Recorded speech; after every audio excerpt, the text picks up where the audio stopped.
નમસ્કાર, ન્યૂઝ બુલેટિનમાં આપનું સ્વાગત છે। હું છું પંકજ શર્મા। શરૂઆત મહત્વપૂર્ણ ખબરથી। રાજ્યના હવામાન અંગે એક મોટા સમાચાર આવી રહ્યા છે। હવામાન નિષ્ણાત અંબાલાલ પટેલની આગાહી છે। હવે પ્રી મોન્સૂન એક્ટિવિટીનો વરસાદ થઈ શકે છે। પ્રી મોન્સૂન એક્ટિવિટી 30 એપ્રિલથી થઈ શકે છે। 30 એપ્રિલથી વાદળો આવવાનું શરૂ થશે અને 10 મેથી રાજ્યના ઘણા ભાગોમાં પલટો આવશે। ભારે આંધી વંટોળ અને ગાજવીજ સાથે વરસાદ થશે। ગાજવીજ સાથે પ્રી મોન્સૂન એક્ટિવિટીનો વરસાદ થશે। ભારે પવન ફૂંકાવાથી બાગાયતી પાકને અસર થઈ શકે। ભારે પવન ફૂંકાવાના કારણે કેરીના પાકને પણ અસર થઈ શકે। આંબા પર મોર અને કેરી ખરી જવાની પણ શક્યતા રહેશે। હવે પ્રી મોન્સૂન એક્ટિવિટીનો વરસાદ થવાની શક્યતા રહેશે અને પ્રી મોન્સૂન એક્ટિવિટી લગભગ તારીખ 30મી એપ્રિલથી વાદળો આવવાની શક્યતા રહેશે। ક્યારેક તો હમણાં વાદળો આવવાની શક્યતા રહેશે, પરંતુ મે માસની લગભગ 10-11 તારીખ સુધીમાં રાજ્યના મોટા ભાગના ભાગોમાં ભારે ગાજવીજ, આંધી અને વંટોળ સાથે કમોસમી પ્રી મોન્સૂન એક્ટિવિટીનો વરસાદ થવાની શક્યતા રહેશે અને આ વરસાદમાં ભારે પવન ફૂંકાશે, જેના લીધે બાગાયતી પાકોની હરકત આવી શકે। આંબા જેવા પાકોને પણ તેને જે મોર કેરી ખરી જવાની શક્યતા રહી શકે। તો આવતીકાલથી ગરમીનો રાઉન્ડ ખૂબ જ ટૂંકો હશે અને 3 દિવસ ગરમીનો પ્રકોપ રહેશે અને બાદમાં પલટો આવશે। 30 એપ્રિલ બાદ ફરી રાજ્યમાં પલટો આવશે। 30 એપ્રિલથી 11 મેનો ગાળો આંધી અને વંટોળનો રહેશે। ભારે આંધી, ગાજવીજ અને કડાકા ભડાકા સાથે વરસાદ થશે। આ ગાળામાં જ પ્રી મોન્સૂન એક્ટિવિટીનો વરસાદ થશે। આંધી વંટોળ વધુ રહેશે, ડસ્ટ સ્ટોર્મ વધુ રહેશે। 3 મેથી રાજ્યના ઘણા ભાગોમાં પલટો આવી શકે। મેની શરૂઆત થઈ 3 મેની આસપાસથી જ ઉત્તર ગુજરાતના ભાગો, રાધનપુર, કેટલાક સમીના ભાગો, હાઈડના ભાગો, બનાસકાંઠાના ભાગો, ગુજરાતના મહદ ભાગોમાં તારીખ લગભગ 30 એપ્રિલ પછી હવામાનનો પલટો આવશે અને 30 મેથી 11 મે વચ્ચે ભારે આંધી, વંટોળ અને ગાજવીજ સાથે રાજ્યના ઘણા ભાગોમાં પ્રી મોન્સૂન એક્ટિવિટીનો વરસાદ થવાની શક્યતા રહેશે। આંધી વંટોળનું પ્રમાણ વધુ રહેશે, ડસ્ટ સ્ટોર્મ વધુ રહેશે। આવતીકાલથી ગરમી ફરી રાડ પડાવી દેશે। આવતીકાલથી ફરી ગુજરાતમાં ગરમીનો રાઉન્ડ। 24 કલાક બાદ 2 થી 3 ડિગ્રી તાપમાન વધી જશે। રાજ્યમાં આગામી 7 દિવસ સુધી મહત્તમ તાપમાન 40 થી 44 ડિગ્રી રહેવાની શક્યતા છે। દરિયાકાંઠાના વિસ્તારમાં ગરમ અને ભેજવાળા પવન ફૂંકાશે।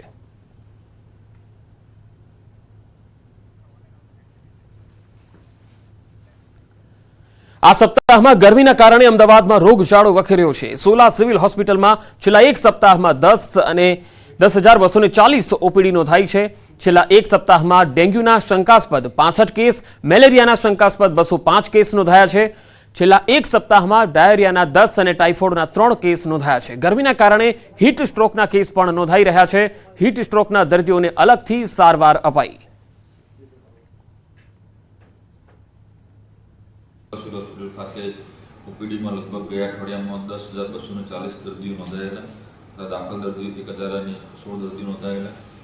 જુદા જુદા રોગની વાત કરીએ તો ડેન્ગ્યુમાં લગભગ 1,016 દર્દીના ડેન્ગ્યુમાં 65 દર્દીના બ્લડ રિપોર્ટ લેવામાં આવેલા ગયા અઠવાડિયામાં, એમાં એક પણ દર્દીનો રિપોર્ટ પોઝિટિવ ન હતો। તથા મેલેરિયાના 205 દર્દીના બ્લડ રિપોર્ટ ગયા અઠવાડિયામાં લેવામાં આવેલા।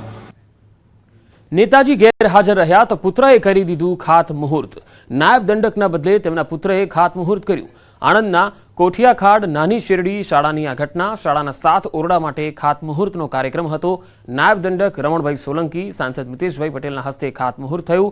મિતેશ પટેલ અને રમણ સોલંકી ગેરહાજર રહ્યા। બંનેની ગેરહાજરીમાં રમણ સોલંકીના પુત્ર સિદ્ધાર્થ સોલંકીએ ખાતમુહૂર્ત કર્યું। ધારાસભ્યની ગેરહાજરીમાં પુત્રએ ખાતમુહૂર્ત કરી નાખ્યું। ગઈકાલે બોરસદના કોઠિયાખાડ ગામમાં આ કાર્યક્રમ હતો। તો ખાતમુહૂર્તમાં તમે જોઈ શકો છો કે એમએલએ એમપીના હસ્તે થવાનું હતું આ ખાતમુહૂર્ત, પરંતુ આ ખાતમુહૂર્ત નેતાજી ગેરહાજર રહ્યા અને પુત્રએ ખાતમુહૂર્ત કર્યું હતું। ગઈકાલે બોરસદના કોઠિયાખાડ ગામમાં આ કાર્યક્રમનું આયોજન હતું, જેમાં બંને મહાનુભાવોની ગેરહાજરી જોવા મળી હતી। કોઠિયાખાડ નાની શેરડી શાળાનો આ બનાવ છે, જ્યાં 7 ઓરડાઓનો ખાતમુહૂર્તનો કાર્યક્રમ હતો। નાયબ દંડક રમણ સોલંકી અને સાંસદ મિતેશ પટેલના હસ્તે ખાતમુહૂર્ત હતું। મિતેશ પટેલ અને રમણ સોલંકી ગેરહાજર રહ્યા। બંનેની ગેરહાજરીમાં રમણ સોલંકીના પુત્ર સિદ્ધાર્થ સોલંકીએ ખાતમુહૂર્ત કરી નાખ્યું। ગેરહાજરીમાં પુત્રએ જ ખાતમુહૂર્ત કર્યું। બોરસદના કોઠિયાખાડ ગામનો આ કાર્યક્રમ હતો। ધારાસભ્યની ગેરહાજરી અહીંયા ઉડીને આંખે વળગી હતી અને આ ધારાસભ્યના પુત્રએ જ ખાતમુહૂર્ત કરી નાખ્યું હતું। આણંદના બોરસદનો આ બનાવ છે. નેતાજી ગેરહાજર રહ્યા તો પુત્રએ જ ખાતમુહૂર્ત કર્યું. નાયબ દંડકના બદલે તેમના પુત્રએ ખાતમુહૂર્ત કર્યું. આણંદના કોઠિયાખાડ નાની શિરડી શાળાનો આ બનાવ છે. શાળાના 7 ઓરડા માટે ખાતમુહૂર્તનો કાર્યક્રમ રાખવામાં આવેલો, જેમાં નાયબ દંડક રમણભાઈ સોલંકી અહીંયા આવવાના હતા, પરંતુ એ તો આવ્યા જ નહીં. સાંસદ મિતેશ પટેલના હસ્તે પણ ખાતમુહૂર્તનો કાર્યક્રમ હતો. મિતેશ પટેલ અને રમણ સોલંકી ગેરહાજર રહ્યા. આ બંનેની ગેરહાજરીમાં જ રમણ સોલંકીના પુત્ર સિદ્ધાર્થ સોલંકીએ જ ખાતમુહૂર્ત કરી દીધું. ધારાસભ્યની ગેરહાજરીમાં પુત્રએ જ ખાતમુહૂર્ત કરી નાખતા તર્ક વિતર્ક શરૂ થઈ ગયા. ગઈકાલે બોરસદના કોઠિયાખાડ ગામનો આ કાર્યક્રમ હતો, જેમાં નેતાજી ગેરહાજર રહ્યા અને નેતાજીના પુત્રએ ખાતમુહૂર્ત કરી દીધું હતું. આ કેવી બલિહારી કહેવાય કે જે કાર્યક્રમ હોય છે, જે જનપ્રતિનિધિઓને ત્યાં આમંત્રિત કરવામાં આવ્યા હોય છે અને તેઓ પોતે તેમના હસ્તે આ કાર્યક્રમ કરવાનો હોય છે, પરંતુ તેઓ ગેરહાજર રહ્યા. આણંદથી સંવાદદાતા જનક જાગીરદાર જોડાયા છે. જનક, શું કારણ રહ્યું કે બંને મહાનુભાવો આ કાર્યક્રમમાં આવી ન શક્યા અને પુત્રએ જ આ ખાતમુહૂર્ત કરવું પડ્યું?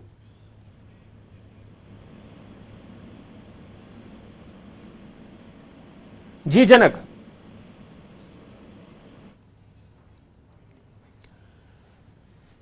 તો આણંદથી સંવાદદાતા જનક જાગીરદાર અમારી સાથે લગાતાર જોડાયેલા છે. ફરી એક વખત આપણે જણાવી દઈએ કે આ કાર્યક્રમ જે છે એ 7 ઓરડાઓના ખાતમુહૂર્તનો હતો, જે બોરસદના ગામમાં યોજાયો હતો, પરંતુ અહીંયા નાયબ દંડક ગેરહાજર રહ્યા. જનક જાગીરદાર આણંદથી જોડાયા છે સંવાદદાતા. જનક, શું કારણ રહ્યું કે બંને મહાનુભાવો ગેરહાજર રહ્યા અને પુત્રએ ખાતમુહૂર્ત કરવું પડ્યું? પંકજ, સમગ્ર આણંદ જિલ્લામાં રમણભાઈ સોલંકી ભાજપના બહુ સિનિયર નેતા છે. એ એક એવા નેતા છે કે જેમને પાર્ટીએ 4 વખત ટિકિટ આપી છે, એટલે ચોક્કસ કહી શકાય વગદાર નેતા છે. પાર્ટી સિનિયોરિટી કદાચ આવતા વિધાનસભા ઇલેક્શનમાં એમની પૂરી થાય એટલે રમણભાઈનો આ એક એવો પ્રયાસ ચોક્કસ છે કે એમના પુત્રને પ્રમોટ કરે છે. આ જે આખું જે ખાતમુહૂર્તની ઘટના છે એ કોઠિયાખાડથી નાની શેરડી વચ્ચે ગામ છે. ત્યાં પ્રાથમિક શાળાના 7 ઓરડા લગભગ 74 થી 75 લાખ રૂપિયાની રાજ્ય સરકારના શિક્ષણ વિભાગની ગ્રાન્ટ છે અને આવનારા સમયમાં આ 7 ઓરડાની સાથે નવી શાળા બનશે ને એના ખાતમુહૂર્તનો કાર્યક્રમ હતો. ગમે તે કારણથી એમણે ચોક્કસ આમંત્રણ પત્રિકાઓ પણ છપાવી છે વહીવટીતંત્રએ, અને એમાં રમણભાઈ અને સાંસદ મિતેશભાઈ પટેલ બંનેનો ઉલ્લેખ છે. તેમ છતાં બંને નેતા હાજર નહોતા અને સમગ્ર જે ખાતમુહૂર્તની વિધિ છે એ રમણભાઈના પુત્ર સિદ્ધાર્થ સોલંકીએ કરી છે. એ પ્રોટોકોલની રીતે બી વિચારીએ તો બિલકુલ ગેરવ્યાજબી વાત છે. જી પંકજ. જી જનક, આપની વાતચીત થઈ શકી છે રમણભાઈ સોલંકી સાથે. શું કારણ રહ્યું તેઓ ગેરહાજર રહ્યા? જી ચોક્કસ, રમણભાઈ સાથે અમે વાત કરવાનો પ્રયાસ કર્યો, પણ ગમે તે કારણથી ટેલિફોનિક સંપર્ક નથી થયો. પરંતુ એક વસ્તુ ચોક્કસ કહી શકાય આ સમગ્ર ઘટનાક્રમમાં કે ગમે તે કારણ હોય એ પોતે તે વિસ્તારના ધારાસભ્ય. હાલ રમણભાઈ સોલંકી આપણી સાથે જોડાયા છે, નાયબ દંડક. રમણભાઈ, આપનું સ્વાગત છે. સૌથી પહેલા તો આ જે બોરસદનો કાર્યક્રમ હતો, શું કારણ રહ્યું કે તમે તો ગેરહાજર રહ્યા પરંતુ તમારા છોકરાએ આ ખાતમુહૂર્ત કરવું પડ્યું? ના ના, એવું નતું. જો સાંભળો, આમાં શું ગામ વાળાએ કાર્યક્રમ રાખ્યો હતો, પણ એમાં બરોબર મારે જવા એવું હતું નહીં.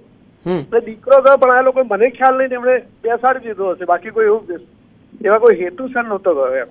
પણ રમણભાઈ, એવું તો ના હોય ને કે સરકારનો આ કાર્યક્રમ હોય, સરકારની ગ્રાન્ટ આમાં ફળવાતી હોય? ગામ જ કર્યો, એ લોકોએ ગામ વાળા જ રાખ્યો હતો. ગામની જે દાતા છે ને એમણે જ રાખેલો કાર્યક્રમ હતો. હા, પણ એ તો વિષય નતો એમ. સમગ્ર શિક્ષણ અભિયાન અંતર્ગત જ આ થવાનું હતું ને ખાતમુહૂર્ત?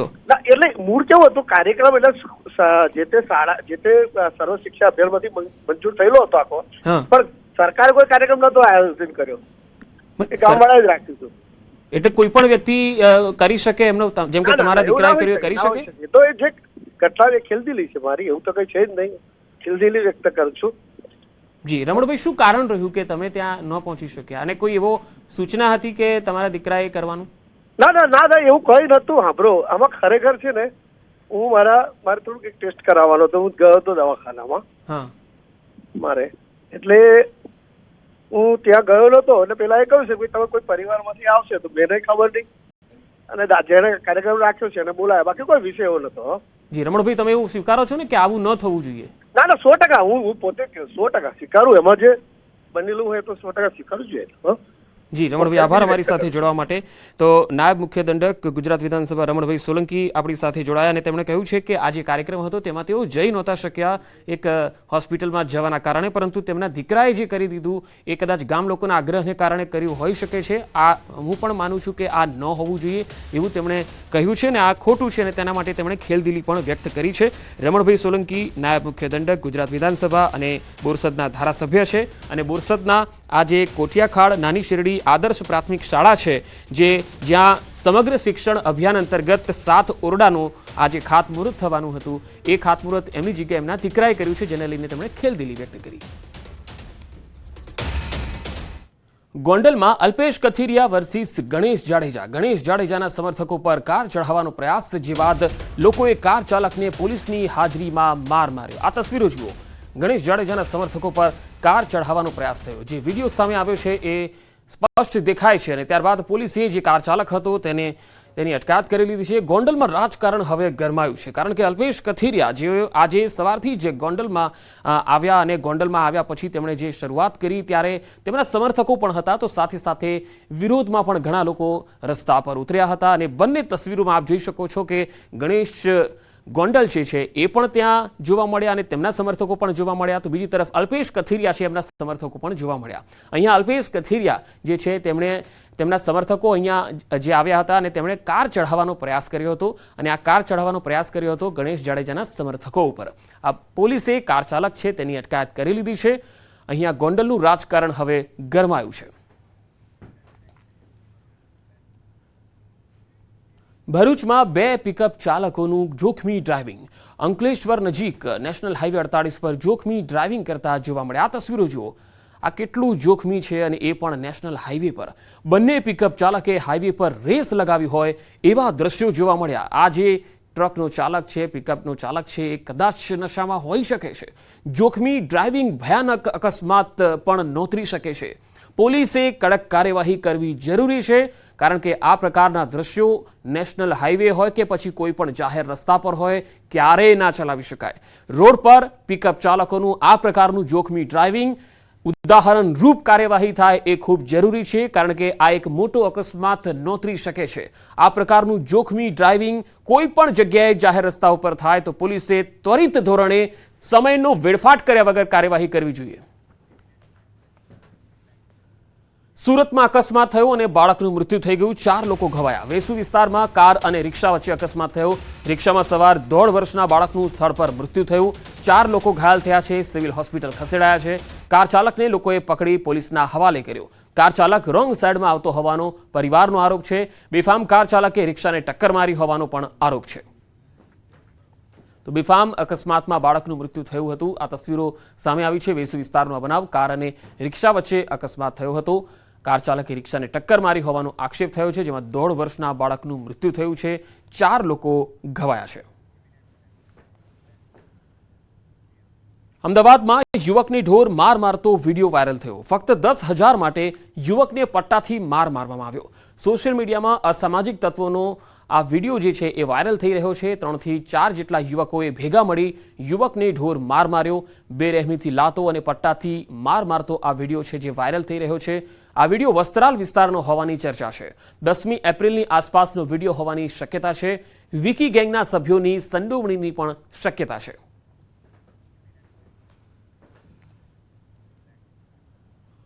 જૂનાગઢ પોલીસના જાપ્તામાંથી કેદી ફરાર થઈ ગયો. જી હા, જૂનાગઢની જેલમાંથી મોરબી જેલમાં ટ્રાન્સફર દરમિયાન તે ફરાર થયો હતો. કાચા કામનો કેદી હરસુખ ઉર્ફે ચુવી કાળુભાઈ વાઘેલા ફરાર થઈ ગયો. કેદી ભાગતો હોય તેવા સીસીટીવી પણ સામે આવ્યા. જૂનાગઢ પોલીસની ગાડી ગરમ થતા વચ્ચે રોકવી પડી હતી. મોરબી નજીક ખજુરા હોટલ પાર્કિંગમાં ગાડી રોકાઈ હતી. કેદીએ ટોયલેટ જવાની ઈચ્છા વ્યક્ત કરી. પોલીસનો હાથ છોડાવી કેદી ટોયલેટની દિવાલ કૂદીને અને ફરાર થઈ ગયો. ટંકારા પોલીસે કેદીને પકડવાની તજવીજ હાથ ધરી છે. 29 માર્ચથી શરૂ થયેલી માં નર્મદાની પંચકોશી પરિક્રમાનો આજે છેલ્લો દિવસ છે. આજે રાત્રે 12 વાગે આ પરિક્રમા પૂરી થશે. આ 30 દિવસ દરમિયાન 10 લાખ જેટલા ભક્તોએ માં નર્મદાની પરિક્રમા પૂરી કરી ધન્યતા અનુભવી. આ વર્ષે રાજ્ય સરકાર તેમજ પવિત્ર યાત્રાધામ બોર્ડ, નર્મદા વહીવટીતંત્ર, પોલીસ પ્રશાસને ખૂબ મહેનત કરીને ભક્તોની સુવિધામાં વધારો કર્યો હતો. તમારી આસ્થા અમારી સુવિધાના સ્લોગન સાથે ભક્તોને કોઈ અગવડ ન પડે તે માટે તમામ પ્રકારની વ્યવસ્થાઓ કરવામાં આવેલી.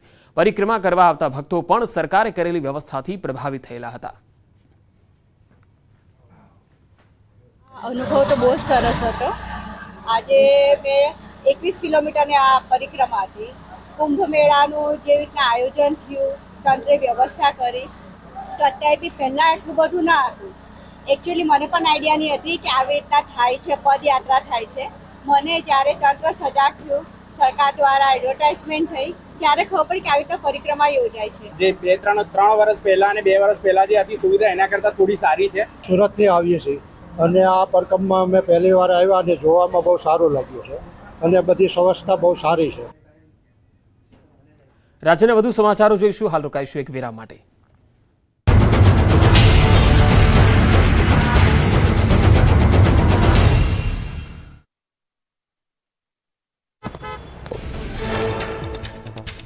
બારડોલીમાં 2 આખલાઓ વચ્ચે જામ્યું યુદ્ધ. માર્કેટ બજારમાં છૂટા ફરતા આખલાઓ બાખડ્યા. આખલાઓ વચ્ચે યુદ્ધ થતા 2 મોપેડ અને ઇલેક્ટ્રિકની દુકાનના સામાનને મોટું નુકસાન. એલઓસી પર પાકિસ્તાની ગોળીબારનો ભારતીય સેનાએ જડબાતોડ જવાબ આપ્યો. બારામુલ્લાના ટૂટમારી ગલી સેક્ટરમાં પાકિસ્તાની સેનાએ નાના હથિયારોથી લગભગ 600 રાઉન્ડ ગોળીબાર કર્યો, જેના જવાબમાં આપણી સેનાએ 1300 રાઉન્ડ ગોળીબાર કર્યો. જમ્મુ કાશ્મીરમાં સુરક્ષા દળોની મોટી કાર્યવાહી. વધુ 2 આતંકવાદીઓના ઘર તોડી પાડવામાં આવ્યા. પુલવામા જિલ્લામાં સુરક્ષા દળોએ આતંકવાદીઓના ઘર તોડી પાડ્યા. છેલ્લા 24 કલાકમાં 4 આતંકવાદીના ઠેકાણા તોડી પાડવામાં આવ્યા. પહલગામ આતંકી હુમલા બાદ સુરક્ષા તંત્રનું સર્ચ પૂરજોશમાં. આતંકવાદીઓ અને તેમના મદદગારોની શોધમાં સમગ્ર જમ્મુ કાશ્મીરમાં સર્ચ ઓપરેશન. સુરક્ષા દળો આતંકવાદીઓને પકડવા માટે ઘરે ઘરે જઈને શોધખોળ કરી. પહલગામ હુમલા બાદ રાજૌરીમાં સુરક્ષા સઘન કરાઈ. 4 તરફ સુરક્ષા બળોને તૈનાત કરવામાં આવ્યા. જમ્મુ કાશ્મીરના રાજૌરીમાં લોકોના ઘર, રસ્તાઓ અને વાહન ચાલકોનું કરાઈ રહ્યું છે સતત ચેકિંગ.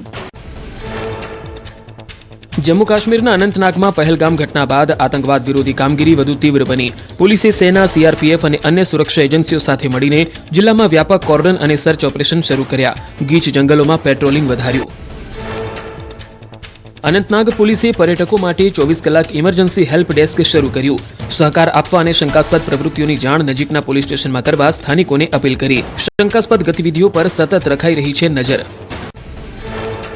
પહેલગામ હુમલા બાદ ભારતના સંધિ સ્થગિત કરવાના નિર્ણયથી બાગલિહાર ડેમ ફરીથી ચર્ચામાં. જમ્મુ કાશ્મીરના રામબન અને ડોડા જિલ્લામાં વીજ ઉત્પાદનનું મુખ્ય કેન્દ્ર છે.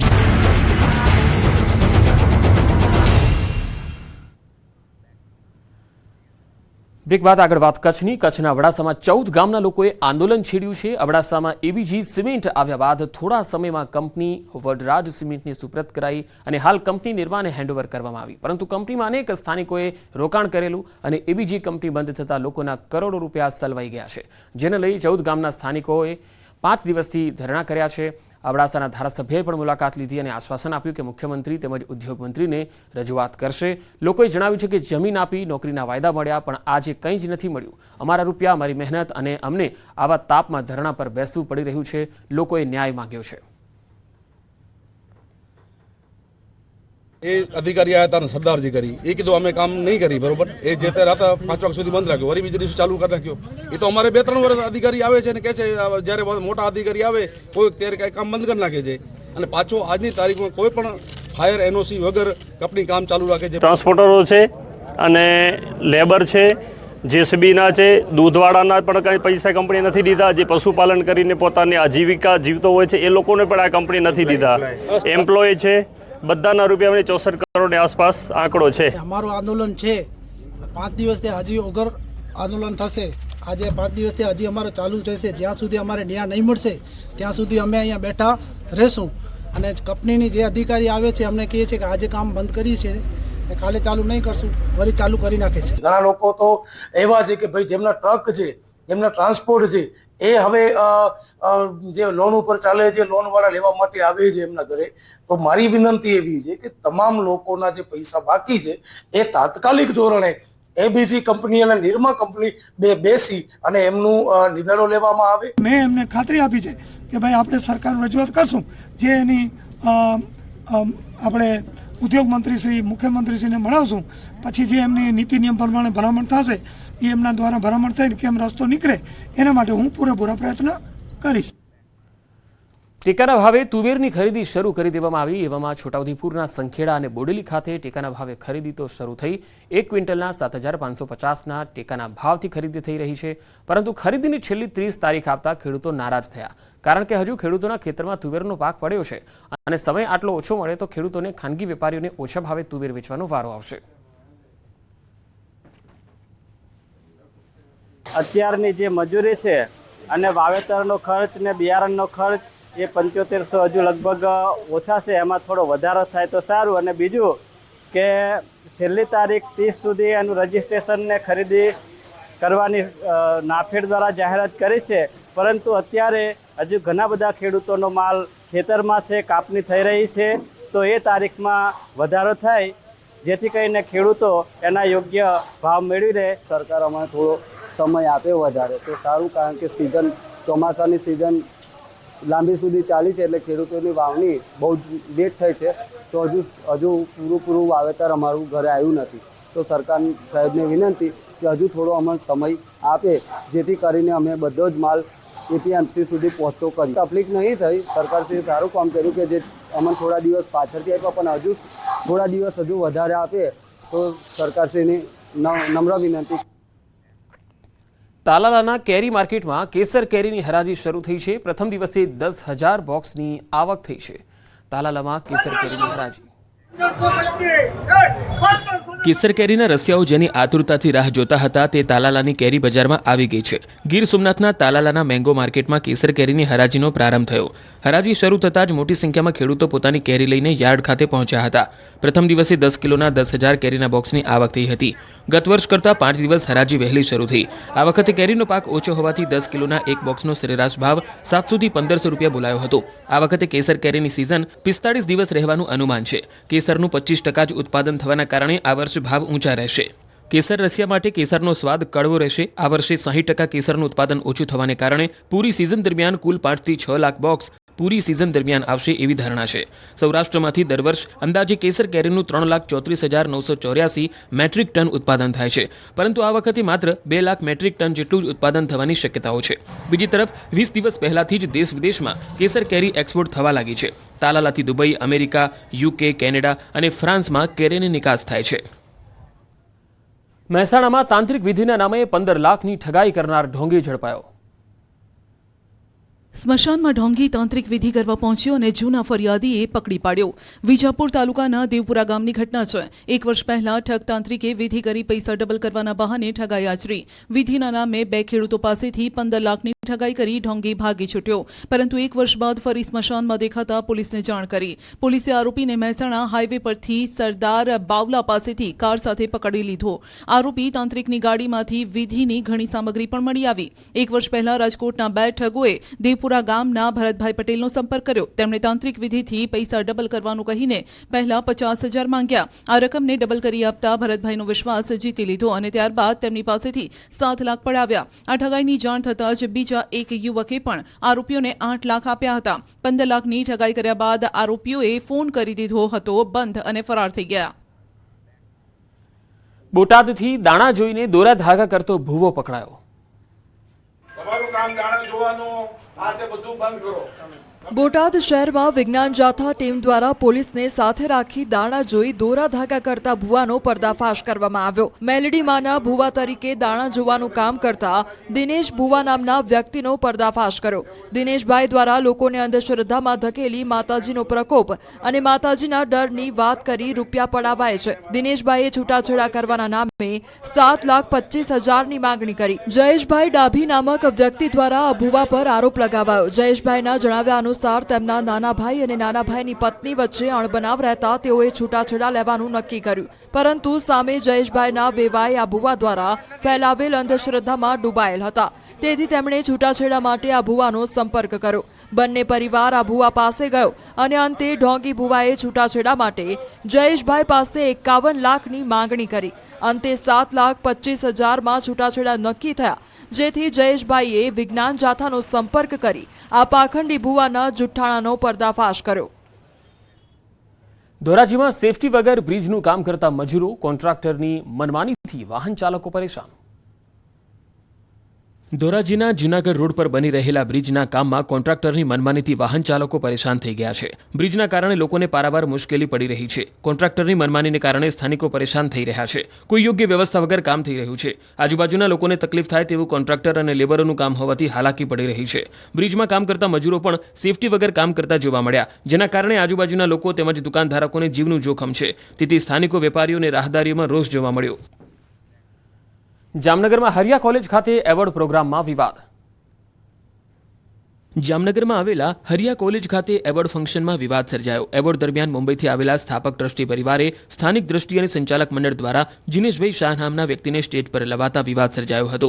મુંબઈથી આવેલા ઓસવાડ એજ્યુકેશન ટ્રસ્ટના કાઉન્ટર ચેરમેન અને તેના પરિવારજનોનો દાવો છે કે જીનેશભાઈ શાહ નામના આ વ્યક્તિ સામે અનેક કેસ નોંધાયેલા છે. તેવા વ્યક્તિને સ્ટેજ પર સ્થાન આપવું અયોગ્ય છે. આ મામલે પોલીસ ફરિયાદ પણ કરવામાં આવી છે. આમ હરિયા કોલેજ સાથે સંકળાયેલા ટ્રસ્ટી રમણીકભાઈ અને તેના સાળા જીનેશભાઈ સામે આક્ષેપોને લઈ ઉહાપો મચી ગયો હતો. પહલગામ આતંકી હુમલાને લઈ દુનિયાભરમાં વિરોધ છે. અમદાવાદ મેમનગરમાં આતંકી હુમલાનો શહેરીજનોએ વિરોધ કર્યો. રિક્ષા ચાલક યુનિયનના સભ્યો સાથે લોકોએ નોંધાવ્યો વિરોધ. પહલગામ હુમલામાં મૃત્યુ પામેલાને શહેરીજનોએ શ્રદ્ધાંજલિ આપી. આતંકવાદી મુક્ત દેશ બનાવવાના નારા સાથે શહેરીજનોએ વિરોધ નોંધાવ્યો. આતંકવાદ મુર્દાબાદ, પાકિસ્તાન મુર્દાબાદના નારા પણ લગાવ્યા. કાશ્મીરના પહેલગામમાં જે આપણા ભાઈઓને આપણે ગુમાવ્યા છે એ ખૂબ જ દુઃખદ ઘટના છે. એઓને શ્રદ્ધાંજલિ પાઠવા, તેઓની આત્માની ચીર શાંતિ પ્રાપ્ત થાય એના માટે અમે સૌ એકત્ર થયા છીએ. તેઓને શ્રદ્ધાંજલિ પાઠવવા સાથે દરેક લોકોને એક જ માગ છે કે સરકારની ઉપર આશા નહીં પણ અમને વિશ્વાસ છે કે નરેન્દ્રભાઈ મોદીની સરકાર બદલો લઈને રહેશે. નિર્દોષ પર્યટકોના જીવ ગયા છે, જેઓ ફરવા માટે ગયેલા હતા. લોકોને એવું હતું કે ચલો હવે આટલું સરસ આપણે 370ની કલમ હટાવી છે તો આપણે કાશ્મીરમાં જઈને, કાશ્મીરમાં ખૂબ જ સુંદર વાતાવરણ હતું, પરંતુ આ લોકો ખબર નહીં ત્યાંના સ્થાનિક લોકો હશે એના સપોર્ટથી જ એ લોકો આટલું ખરાબ કૃત્ય કરી શક્યા છે. તો એના માટે માનનીય નરેન્દ્રભાઈ મોદીની સરકાર જડબાતોડ જવાબ આપશે. જે મૃતકો થયા છે 28 જે લોકો દેવલોક પામ્યા છે એમને શ્રદ્ધાંજલિનો કાર્યક્રમ રાખવામાં આવે છે અને એમના ઘર પરિવારને ભગવાન પરમાત્મા શક્તિ આપે એના માટે થઈને અમે લોકોએ આ કાર્યક્રમ રાખ્યો છે. ખાસ કરીને અમારી વિનંતી છે સરકારને પણ કે જરૂર પડે તો અમે પણ અમદાવાદ શહેરના 2 થી 2.5 લાખ રિક્ષા ચાલકો છીએ, તો અમને પણ ગન આપવામાં આવે. અમે સ્ટેરિંગ મૂકીને ગન લઈને બોર્ડર ઉપર જવા માટે તૈયાર છે જરૂર પડે તો.